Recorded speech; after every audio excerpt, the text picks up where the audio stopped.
always usable, but it was compounding growth. It was guaranteed. It was tax-free. That would be not just a great place to store money, but give you the peace of mind. I don't know about you.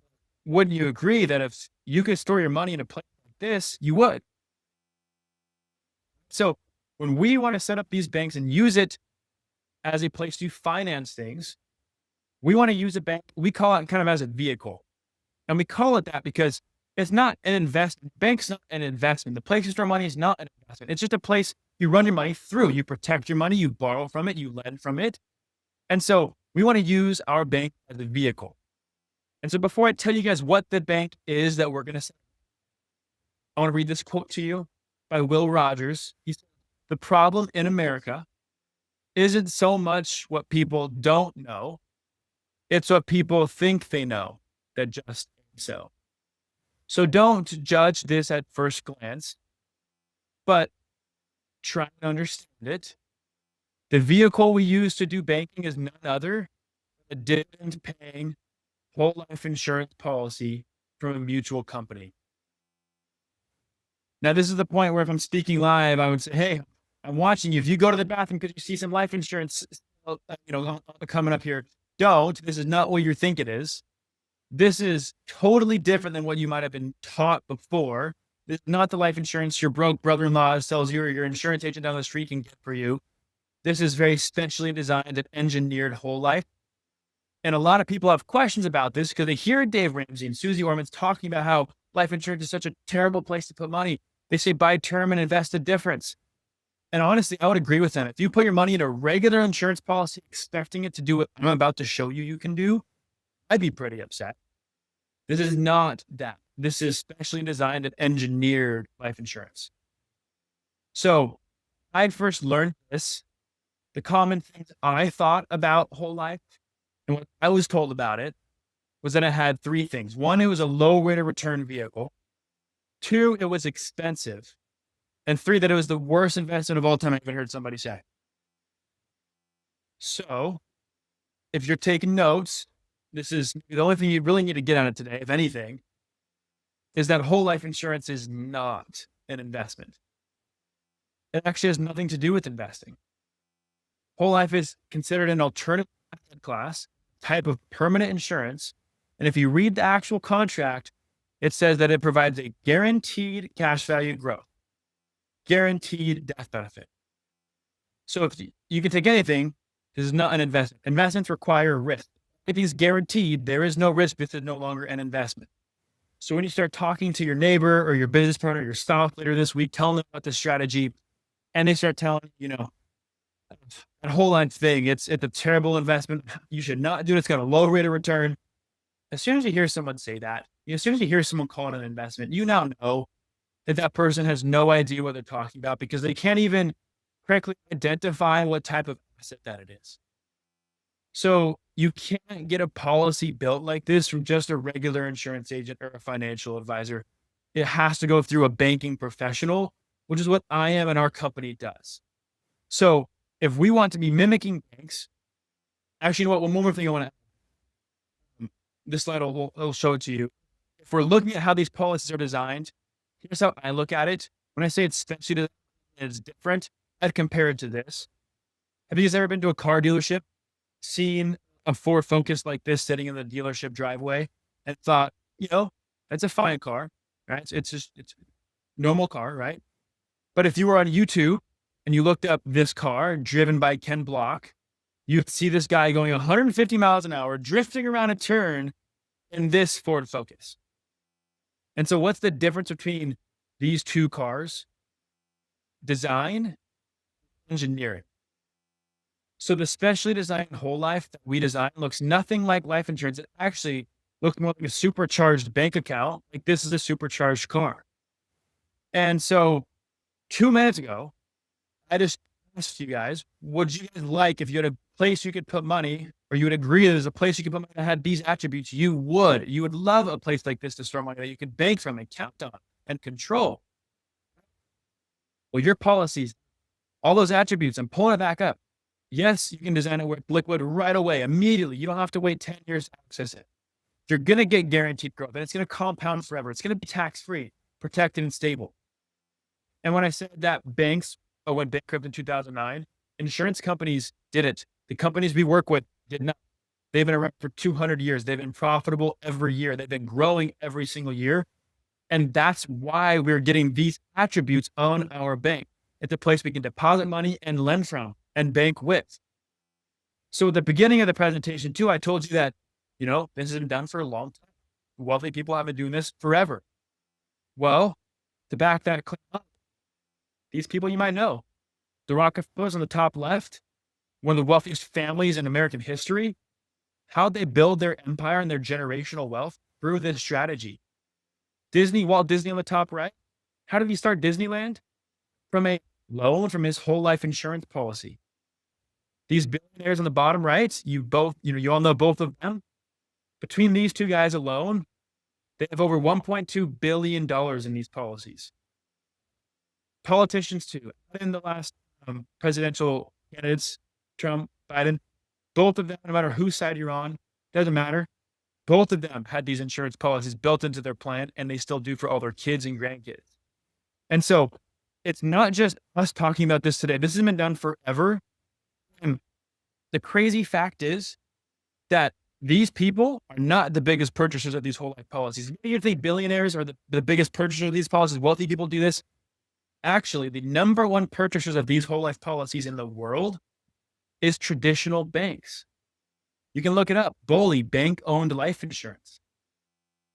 These 4 banks alone have over $60 billion in these specialty designed policies. And you'll find that these companies, they own more whole life, IULs, not term insurance, variable insurance products. They own more whole life than they own in land and buildings combined.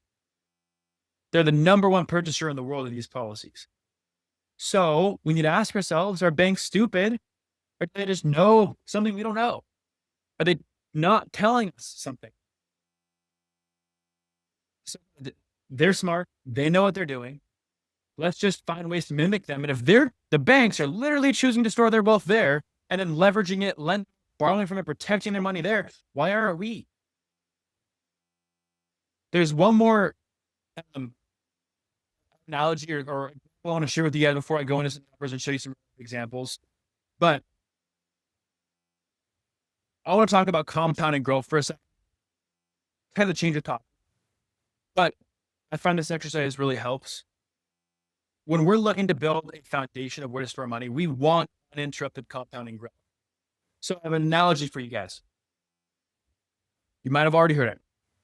Would you rather have $1 million today, or if I was to offer you a penny today, but stipulation, that penny doubled every day for a month, so 30 days. Would you rather take that penny that doubled for 30 days and stops doubling at that point, right? Or the $1 million today? I'll hand it over right now. We already got some people in the comments. You already know, of course, you want the penny. I'm talking about compounding interest. You already know. You're smart. Let's go through the math of why, though. So start on day 1, it's 1 penny. Day 2, it's 2. 4, 8, 16, 32, 64, $1.28 continues going. 30 days. It would be at $5.3 million. Penny would go from $1 to penny to $5.3 million. That is a whole lot more than $1 million. So yes, you would have wanted that. Good call, guys. But let's stop here and appreciate this for a second. I'm sure you've all heard Albert Einstein say the 8th wonder of the world is uninterrupted compounding interest, right? This is why. Money sitting there doing nothing other than compounding on itself is powerful. And the longer you give it, the better it gets. So let's change it up and throw one wrench into this. What if you had the penny, doubled every day, same bet, but what if there's a fee attached to it? What if there was a 2% fee attached to it? And we all know there's some places you can put money, some investments you can do, some brokerage accounts, some 401ks. You can put money where you have growth, but there's a fee attached to it. And 2% is pretty average in the financial industry. So if you took a penny, doubled every day for 30 days, but had a 2% fee taken out every year, your penny only get in 30 days to 2.9 million. That 2% fee just eliminated over $2 million of compounding. Is 2% of 5.3 million, 2 million?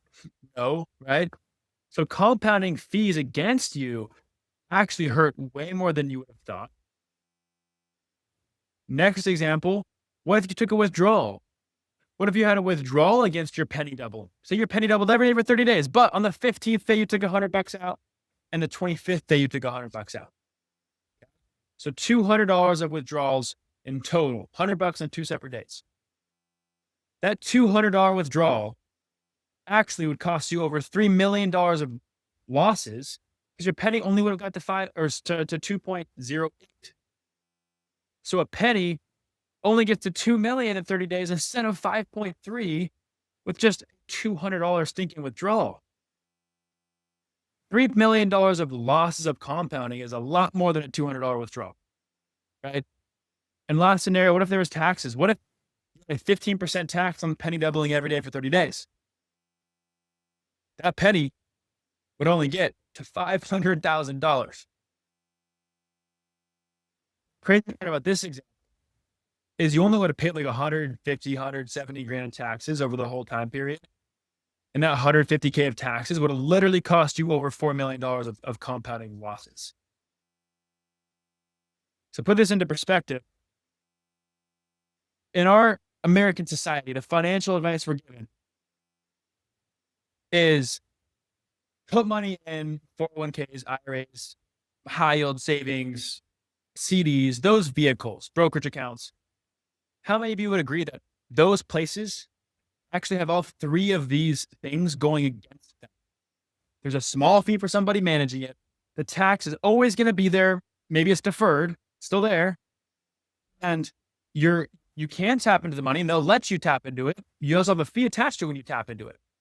And so we wonder why Americans can't get ahead. Lucky enough, you guys in this room are all mainly in the real estate space. So you're probably out of the markets and out of that world, which is great. But still, where are you choosing to store your cash? Where are you choosing to store money before those real estate investment opportunities come around? You have to put your money somewhere. And so guys, uninterrupted compounding interest is the last piece here that I want to talk about. And it's so efficient and so powerful. The reason it's so powerful is because of what it can do when it has nothing going against it. And guess what account? Guess what place you could put money that has none of those 3 things going against you? These specially designed whole life insurance policies. Your dollars sit and compound always. That penny would have gone to 5.3 if it was in a policy. And instead of taking withdrawal, you could have taken a loan again and still had the policy growing. So put that into perspective here. That's why we're using a policy, because it gets that growth. It's still liquid. You still can use it. It now allows you to be in control of the banking you do throughout your life and you to be the one earning interest always instead of the banks. So now that we've laid the framework of the power of whole life, the credibility behind me, guys, a lot of people are doing this, right? Done forever. How banks operate, what they're doing, how they're actually using this as well. Why you now would probably want to take over those roles in your life and try and find a way to better be the bank.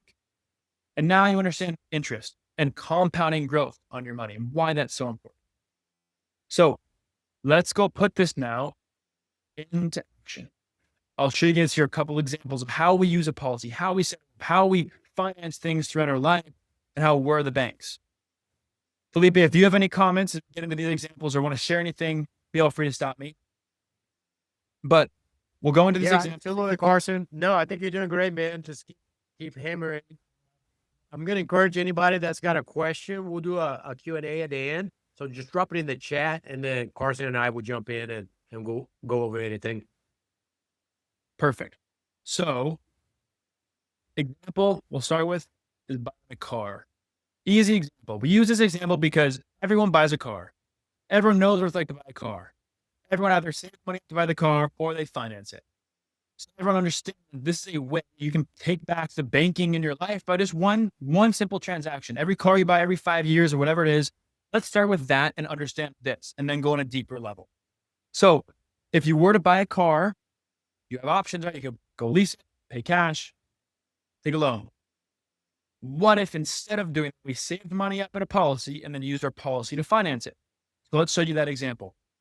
And remember, we're talking about using the policy as a vehicle. We call it a vehicle because this is a place you're running your money through. Again, we're not putting our money in the policy, letting it be an investment forever and hoping it works out and gets a big return. That's not all we're doing. We're using it as a banking vehicle, a place to finance things from. So when we're talking about banking with a policy, there's 3 things I want people to understand when we first look at this. I'm going to show you here a policy in a second, but I want to start by sharing you how we look at these policies. Premium is the first word that comes up when it comes to life insurance. When people look at life insurance, people think, I don't want a premium. They look at their home insurance premium, their car insurance premium, their health insurance premium, and it bothers them. And I've never met a person who wants more expenses, more premiums. Right? But when we're designing this policy, if remember, it's all liquid, and whatever you put into it's available, it's no longer an expense. We need to look at it as more so a deposit. And I've never met somebody who doesn't want to deposit as much money as possible in their bank, right? So if your insurance policy is structured correctly and it's acting as a bank, then let's look at these premiums as a deposit. Let's change the way we're looking at contributions. Second would be age. Some people look at this too and think, oh, life insurance is expensive. I can't do this. I'm too old. Well, think about it this way. If you were going to save $10,000 every single year and you were going to put it in your savings account, put it away, or your great grandparent was going to put $10,000 away in their bank, it's still $10,000 every single year. There's no difference. Maybe you would get a bigger death benefit than someone who's older than you on the same 10 grand of contributions because they're older, they can't get as much insurance. But if we're not building this policy for the death benefit, then who cares? 10 grand is going to earn the same amount, earn the same growth, be liquid the same way, no matter how old you are. So age does not matter in this situation. And the death benefit isn't the main driver either. We're not building these policies for life insurance. We're not building it for the death benefit. We're building it to be able to have cash that we can control, we can use to do banking with and have that growth built into the policy. Those are attributes we want from this policy, not the death benefit. Yes, it's on there and we try to minimize it as much as possible so we minimize the cost of the insurance. And so you will have coverage built into this, which is definitely important to protect you and your family. But I'm just making the point that we're not using this and setting it up for regular insurance for the coverage. It's for the cash value. So let's go into an example. This is somebody we worked with a few years back who wanted to save 10 grand a year. And they said, that's just what I save. I put it in my savings account every single year. And we said, great, stop doing that. Let's put that 10 grand in your policy. So we deposited 10 grand every single year. Cash value over here on the right, the cash value is what you have access to use inside of the policy. So in year 1, you put $10,000 into the policy, you have access to 6 grand he had, plus a death benefit. Year 2, he puts in another $10,000. His cash value is now $12,000. Then he came to us and said, hey, in the 3rd year of this, I want to go buy a car. Put in 30 grand. How much cash value will I have available to go buy myself a car? We looked at the math and said, you can pull out $25,000 from your cash value in the 3rd year, which is why you'll see in the 3rd year, the cash value is only $4,000 because it dropped by 25. So you took 25 out to go buy a car. So year 3, recap, he's put 30K into this. He's taken 25 out to go buy himself a car, buy a car cash. So if he's going to take a loan against this policy from himself for $25,000 to go buy the car, then he should go pay himself back as if he was literally the bank. So we looked at car loan rate at the time, said, great, 60 months, $500 a month. That's what you should pay yourself back with. So again, instead of putting $500 a month aside, build buy a car cash, or instead of getting a loan from the bank and paying $500 a month for 60 months, we just put this into the policy, take a loan from yourself, pay yourself back as if you are the bank. So that's what we did. So we want to recap this $10,000 a year he paid into it. He put in 70 over the 7 years. He also put in $30,000 to repay his policy over the 7 years. And he took 25 out to buy the car. So really, his net injection into this is 75,000. He put in 100, took out 25. So really, he put in 75. So he put in 75 grand over the 7 years into the policy. And look at his cash value at that point. His cash value is $67,000. That's 91% of his 75. I know I'm going to a lot of numbers here, so if you need more clarity, stop me and I'll go deeper into this. But this means over 7 years, he has $67K available on his policy. He has a car fully paid for in his driveway, and he put in 75 into the system. So he basically got 91% back on the car purchase. Let that sink in. And I'll go through this one more time. Hopefully clear this up and make it simpler to understand. Let's say in the 8th year of this policy, he stopped contributing to it. Just no more contributions. Cash value continued to grow, but he wanted to take another loan to buy another car. So if you take a $25,000 loan from the policy again in the 8th year and go buy yourself a car, pay yourself back just as you would anyone else, $500 a month for 60 months. Over that time frame, those new 5-year periods, he would have taken nothing in premiums, $30K to repay himself, and $25,000 was taken out to go buy the car. So really, over those 5 years, he put in $5 grand. That's all I really put in. He bought the car. So over that 5-year period, he put in $5,000. Right? From year 7 to year 12, during that 5-year period, his cash value grew from 67 to 91,000. So the cash value increased by $23,000, and he put in 5. Like, he put in 5 grand into this and grew 23,000 and bought a car. He was the bank. He was the one earning interest, paying himself interest, things in a system he can control. So he made money off of buying this car. If you look over the entire 12-year period, he put in $75,000 in the first 7 years. He put in $5,000 in the last 5 years, but he put in $80K. He puts in $80K into the policy over 12 years. He has 2 cars fully paid for in the driveway, $91,000 sitting in cash value left over. He made money off of buying 2 cars. Does that make sense? Because all of his contributions, his deposits into his bank are growing forever. And then he's financing these things through his bank and he's paying himself back interest. So he's at the center of all these transactions. And so because of that, he's making money off of buying these cars. There's 3 rules we incorporate when doing this strategy. 1, you got to pay yourself first. You got to train yourself to put money aside, to save money outside of your business, outside your typical expenses. Put money somewhere that you can control, that you can be comfortable with. And that's what we mean by paying yourself for. Putting it somewhere for you first. Then second, paying yourself with interest. Because if you're going to take a loan from yourself, you should pay yourself interest as if you're paying anybody else. And last, you want to recycle and recapture that money, because wouldn't it be better to pay yourself the interest compared to somebody else? Really, it would. So I know that's a quick example, but how many of you guys wish you did this the last time you purchased a car, made money on buying it instead of spending? You can let us know in the chat. How many of you wish you knew this earlier so you could finance the next tax bill you have, the next investment you have? How about the next primary home you buy? So when we look at this, if this works for a car, what else does it work for? Guys, literally everything. Anything you invest in, you buy, you purchase can flow through your bank and you can be the one making money the whole time. I'll give you one more example. Let's change it up.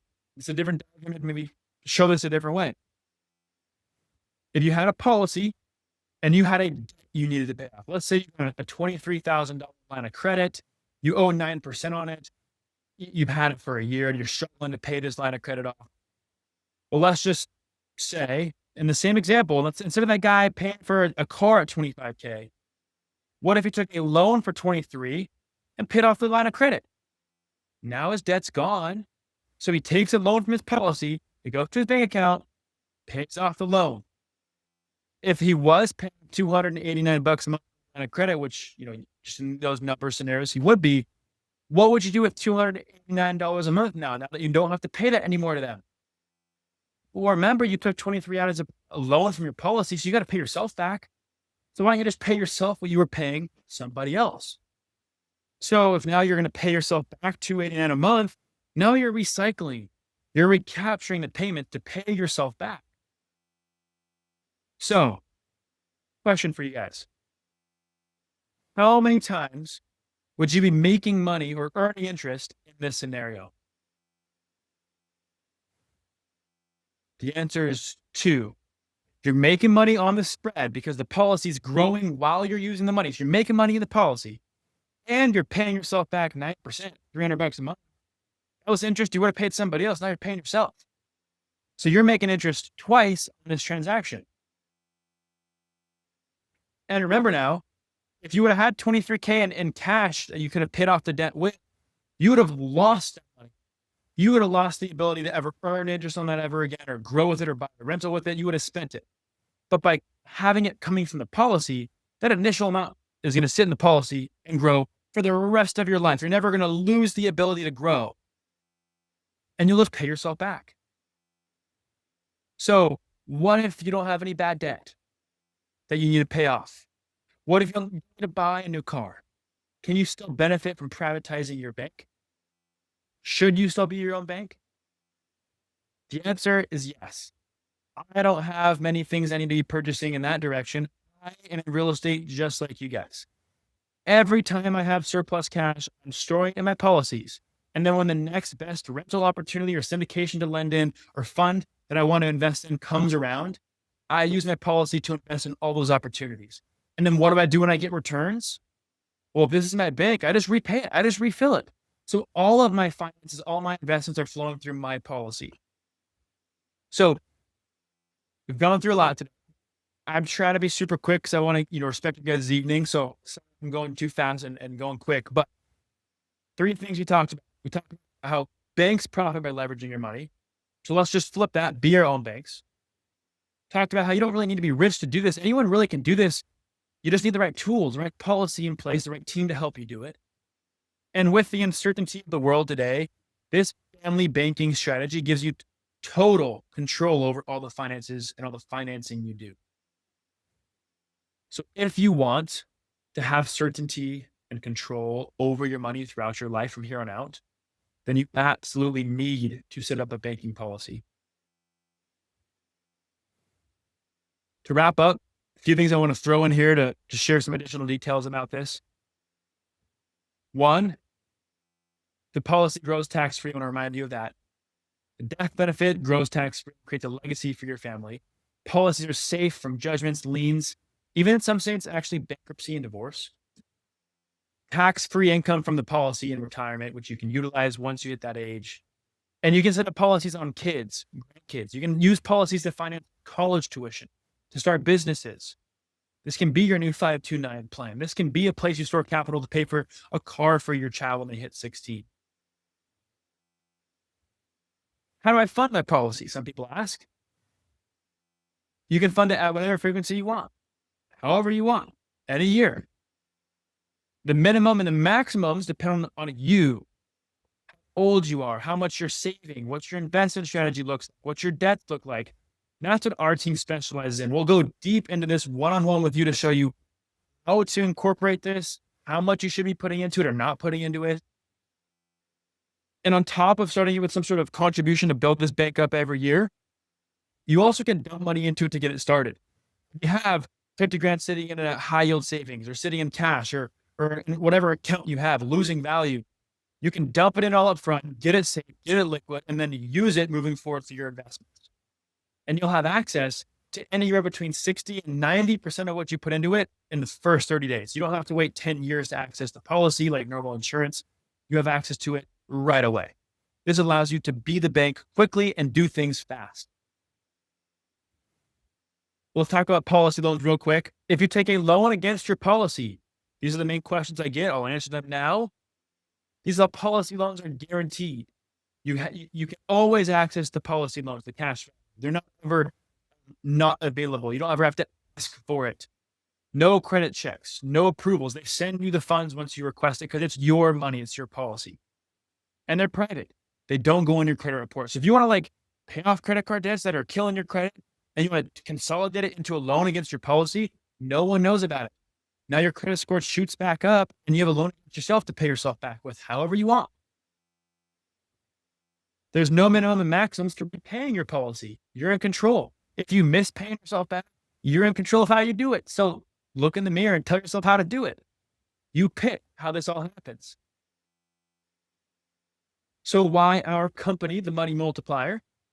First off, I want to say, we teach this strategy. We're an insurance brokerage. So we work with multiple insurance companies and carriers. We can show you how to set up these policies, who to set it up with, how to then use it ongoing. And we're here as not just a support that helps, but to show you how to use it over time. Every quarter, we'll check in with you and ask if you're wanting to pay more into it, take less out, use it to invest in real estate, ask for help on how to repay it, how to utilize the policy. Our guidance to teach you to bank with it is forever. Because setting up the policy does not solve your problems. Using the policy does. So you have to understand the product, understand the policy, but you need to have someone help you know how to use it over time. And that will become more familiar with you as you're doing so. Other couple things, I will say, everyone on my team has been doing this and has their own policies, and we've helped combined over 20,000 families across the country do this. So we have the expertise, we have a big system, and I don't know if many of you know about the infinite banking concept, but we are the largest insurance brokerage teaching this in the entire nation. This is our niche. This is what we specialize in. We don't do everything. We don't do all kinds of insurance products. We don't do trust and tax strategies. It's banking. We specialize in this and we're really, really good at it. So to wrap up, guys, one of two things are going to happen to us throughout our life. One, happening right now, we're all alive. And aren't we better off with this than without? I just showed you how you can be the best, finance things, make money on purchases. So yes, we are. And two, we're all going to pass away. It's just life. And won't your family be better off with this? You're going to get a death benefit passed down to them just by you saving money in a different place. No savings accounts do that. No savings accounts prepare and protect money for your family like these policies do. Guys, don't you wish you knew this when you were my age? Don't you wish you could teach your kids this? You wish your parents set this up for you and built a family system when you were just building your careers? So I want to end with a quote by Warren Buffett. Poor people would just do what rich people do. They wouldn't be poor anymore. I'm sure you've all heard this quote. Guys, we didn't come here to procrastinate or to just listen. We're here to take action and learn and incorporate strategies that change the game in 2026. So, because we are paid from insurance companies for the business that we bring them, there's literally no cost for you to do this. I don't charge you to set this up. I don't charge you to meet with us. I don't in any way manage your policy, manage your money, pick what you do with it. This is your system, your bank, your family bank, your set, your use with the insurance company. But you need someone to help you set it up and know how to use it. And that's what we're here to do. So this link, we can put it in the chat. You just go to carson.beyourownbanker.com. If you do want to meet with me, this is my personal account and on my teams. If you want to meet with me one-on-one, go through your investments, debts, planning, and figure out how to be setting these policies for you, go ahead, set up time to meet with me. If you need more time to learn this, we'll put tons of resources into follow-up emails with Felipe in the group. So you definitely can get those and study more of the strategy. To be honest, this strategy took me months, years to really wrap my head around and fully accomplish and do. So I expect all of you to understand all of this in a 30, 45-minute presentation, guys. So don't feel like you need to. You should feel overwhelmed. You should feel excited. When we meet, we can go through and bring every piece of this in more depth so you better understand it. And know there's a lot of moving pieces with this. So again, If you do want to meet, that's the calendar link to do so. You can put that in your own, browser. If you just want my email to request more resources and YouTube videos we have to teach this stuff, we'd love to do that.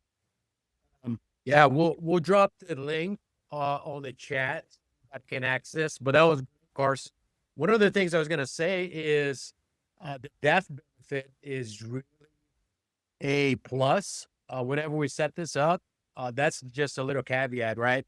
You can do everything you are doing with your policy with the banking, and then the death benefit to all your beneficiaries is just an extra caveat. I think that's very important to know. And then I was gonna say, it's important to do this now when you are healthy and when you are young. When we set our stuff up, base the whatever life insurance Carson sets you up with, there's multiple agencies that do this type of policies, and he would be able to best pick which one for your scenario.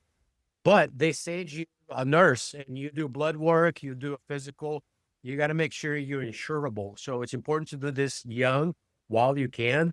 And one little rule that I thought myself, and I don't know if this is true or not, Carson, but I always asked, what's the minimum policy that I can get? Because we have multiple policies, but what's the minimum policy that I can get the best bang for my buck? And the way he seemed to the math to work is my age times 100 plus 100 is usually the monthly contribution. So I set our stuff up when I was 30 years old. So each policy we pay around $400 per month for each policy. So I don't know if that rule applies to everybody or if it's true or not, but I don't know if you want to expand on that a little bit. Yeah, great point. I mean, we're using the policy as a savings vehicle. So really, whatever you guys are saving outside of your business can be stored in the policy. If that's a little bit amount of money, if that's a lot of money, great. We'd go through those scenarios individually. But yes, we would recommend that if you can't save 10 times your age per month. So yes, 30 years old, $300 a month, 50 years old, $500 a month, right? If you can't save at least that as an individual, let me say, don't try the strategy yet. It's kind of the threshold. Once you can be comfortably saving that consistently, then let's dive into your numbers, go through what you actually can consistently be saving and what you plan to be using for future purchases, future investments, future deals, and all of those dollars we want to capture in the policy first and then use the policy for those opportunities. Awesome. Awesome. Good stuff. Anybody else has any questions? We'll give about 1 to 2 minutes and then we'll let Carson go. But man, that was great. I really appreciate you coming out. This topic is so interesting. It amazes me when I ask people just in a normal conversation and they've never heard about this. They have no idea about it. So I think it's very important to educate and let people know the tools that are available for them. And true story, one day a nurse just comes knocking in our apartment, like, I'm here to draw blood. I'm like, draw blood. So, I knew about this, but, Felipe is always so good at, setting us up for success. And then I started learning about it and then, in turn shared it with all my family and friends. And so now they have their insurance put in place. But yeah, it's just amazing, you know. Awesome. It is a very unique it's a very unique concept, Carson. Carson concept. Let me get that out. And for many of us hearing it for the first time, because I think you led in it with it, putting your money in the bank and letting it sit, and they're eating off of that. Now there's the opportunity to eat off of your own. I love this, man. Thank you. All right, guys. Well, let's wrap this up. Carson, thank you again for coming out. We'll send an email out with his contact info again. I put it on the chat and I put the link. And then if anybody has any questions, reach out to him, book a time with him, go over your scenario, and he'll be sure to help you. Carson, thanks for coming out, man. Enjoy the rest of your night. You're welcome to hang around if you'd like, or if you got better things to do, we understand. But we appreciate you, sir. Thank you, guys. It was great to meet all of you as well. Carson. Thank you so much.